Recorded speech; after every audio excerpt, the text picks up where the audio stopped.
আমরা বিগত 15 বছর কোথায় ছিলাম? আমরা তো ভাই আন্দোলন যা করেছি কোন রাজনৈতিক দল দৃশ্যমান আন্দোলন করতে পারেনি।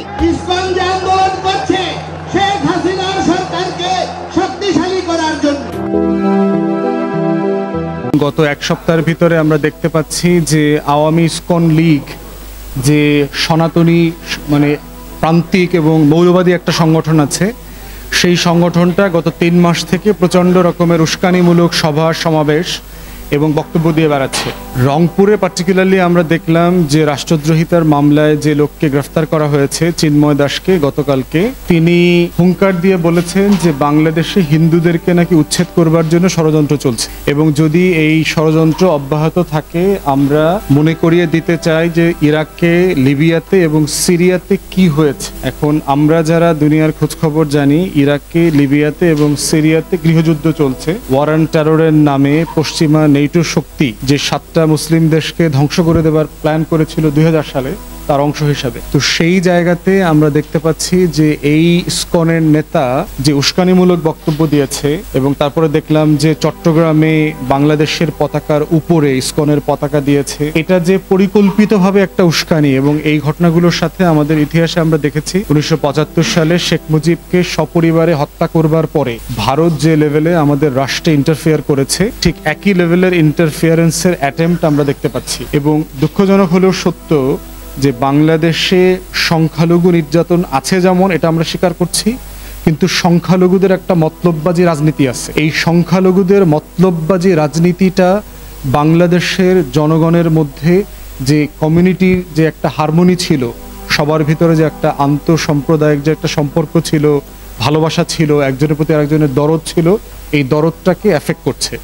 এবং ভারত যেহেতু এই বাংলাদেশের মতলববাজি সংখ্যালঘু রাজনীতিটা নিয়ন্ত্রণ করে, তার জন্য এটার কারণে যেটা হচ্ছে যে শুধু বাংলাদেশের হিন্দুরা ইনসিকিউরিটির মধ্যে পড়ছে না, বরং হচ্ছে ক্রস বর্ডার রিলেশনশিপ কিন্তু আমাদের এফেক্ট হচ্ছে। এবং মনেই হচ্ছে যে ভারত এটা পরিকল্পিতভাবে করছে। রয়ের যারা অফিসিয়ালরা আছেন, আওয়ামী লীগকে পুনর্বাসন করবার জন্য যে দিল্লির অ্যাডমিনিস্ট্রেশন দিনরাত কাজ করছেন, এবং অফকোর্স বেগম লক্ষণ সেনের যে মির্জাফরিও, রায়দুল্লভ, উমিচাঁদ এবং জগৎ শেট্টার এখনো বাংলাদেশে রয়ে গেছেন, তারা দিনরাত এই কাজগুলো করে যাচ্ছেন। আওয়ামী ইসকন লীগকে আমরা বলছি যে আপনারা যারা বাংলাদেশের নাগরিক, কিন্তু আপনারা আওয়ামী লীগ হয়ে বাঁচতে চান না, শুধুমাত্র বাংলাদেশের নাগরিক হয়ে থাকতে চান, আপনাদের অবস্থাটা পরিষ্কার করতে হবে। আওয়ামী ইসকন লীগ থেকে আপনাদের নিজেদের স্বতন্ত্র সত্তা বের করে নিয়ে আসতে হবে। আপনারা বাংলাদেশের নাগরিক, আপনাদের শতভাগ অধিকার সংবিধান সম্মতভাবে অন্য 10 জনের মতোই করে দেয়া আছে। সেটা 5ই আগস্টের পরে আমরা দেখেছি যে বাংলাদেশের বিভিন্ন হিন্দু বসতি, মহল্লা, পাড়া, মন্দির, দোকানপাট, বাসস্থানকে কিভাবে মুসলমানরা, ইসলামী দলের লোকজন, আলেম ওলামায়ে কেরামরা, মাদ্রাসার ছেলেমেয়েরা মিলে দিন রাত রোটেশন করে পাহারা দিয়েছে। চট্টগ্রামে আমরা এটা দেখেছি, ঢাকাতে দেখেছি। গত দুর্গাপূজার যে মণ্ডপ হয়েছে প্রায় 40,000 সারা বাংলাদেশে, এই মন্দিরগুলো, মণ্ডপগুলো মুসলমানরাই কিন্তু আপনাদেরকে দিন রাত পাহারা দিয়ে রেখেছে। মুসলমান সংগঠনগুলো, ইসলামী সংগঠনগুলো, রাজনৈতিক দলগুলো, ছাত্ররা সবাই মিলে সেটা করেছে। কিন্তু এটাকে তো আপনারা সম্মান করছেন না। এই যে আমাদের ভালোবাসা, আমাদের যে নিঃস্বার্থ নাগরিক মহব্বতের যে জায়গাটা, দায় এবং দরদের জায়গাটা, সেই জায়গাটাকে আপনারা সম্মান করছেন না, শ্রদ্ধা করছেন না। শ্রদ্ধা না করে যেটা করছেন যে আপনারা আওয়ামী ইসকন লীগের সমাবেশে যাচ্ছেন, যেখানে ম্যাক্সিমাম আমরা জানতে পারছি তারা হচ্ছে যুবলীগ, ছাত্রলীগ, শ্রমিক লীগের গুন্ডা বাহিনী, এবং কেউ কেউ হিন্দু আছেন। তাহলে আপনারা যদি এই রকম হিন্দুদের সনাতনী সমাবেশের ব্যানারে আওয়ামী লীগকে পুনর্বাসন করতে চান, শুধুমাত্র দিল্লির এজেন্ডা বাস্তবায়ন করবার জন্য, গণ অভ্যুত্থানের পরবর্তী সম্পর্ক রক্ষার জন্য কি এটা ভালো হবে? বাংলাদেশ অস্থির হয়ে গেলে কি আপনারা স্থির থাকবেন? এখানে গৃহযুদ্ধ লাগলে সবচেয়ে বেশি ভিকটিম হবে কারা এই সিচুয়েশনে? এই সিম্পল জিনিসটা কেন বুঝছেন না? এই জন্য আমি বাংলাদেশের সাধারণ হিন্দু সম্প্রদায়ের যারা সদস্য আছেন, দয়া করে আপনারা আপনাদের চরিত্র এবং আওয়ামী লীগের সাথে আপনার সম্পর্ক, ভারতের সাথে বাংলাদেশের রাষ্ট্র সাপেক্ষে সম্পর্ক, এগুলো আপনারা পরিষ্কার করেন।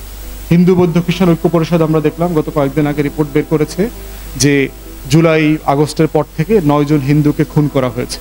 কিন্তু ফ্যাক্ট চেকাররা পরে দেখলাম যে 9 জন হিন্দুর যে পরিচয় বের করেছে, সেই পরিচয়ে তারা দেখলাম এদের 2-3 জন ছিল একেবারে ক্রিমিনাল গুন্ডা। তারা দিব্যি অস্ত্র নিয়ে গণ অভ্যুত্থানের পক্ষের ছাত্র জনতাকে হত্যা করবার জন্য, মারামারি করবার জন্য রাস্তায় ছিল। এই মারামারিতে তারা আহত হয়ে মারা গেছে। তার ভিতরে দু একজন আছে খুবই হাইলি নোন ক্রিমিনাল, বাকিরা সব আওয়ামী লীগের নেতা। কেউ কেউ আছে সিম্পলি অনলুকার ছিল, দোকানে ব্যবসা করছিল, গুলি লেগে গেছে। তো এইটার জন্য তো গুলি তো আর ছাত্র জনতারা করে নাই, গুলি করেছে আওয়ামী লীগের পুলিশ, ছাত্রলীগ যুবলীগ করেছে। অতএব এই জায়গাগুলো থেকে আমার কাছে মনে হচ্ছে যে বাংলাদেশের হিন্দু সম্প্রদায়ের মানে ওয়েক আপ কল, যে আপনারা জেগে ওঠেন এবং নিজেদেরকে বাংলাদেশি হিসেবে আপনারা যে ভারতের রাজনীতি এখানে করেন না, অথবা সেই রাজনীতির অংশীদার অথবা অজুহাত হইতে চান না, সেটা নিয়ে আপনারা কথা বলেন। ইসকনের মতো একটা সন্ত্রাসী গুন্ডা লীগ থেকে নিজেদেরকে আলাদা করেন, এটা খুবই জরুরি।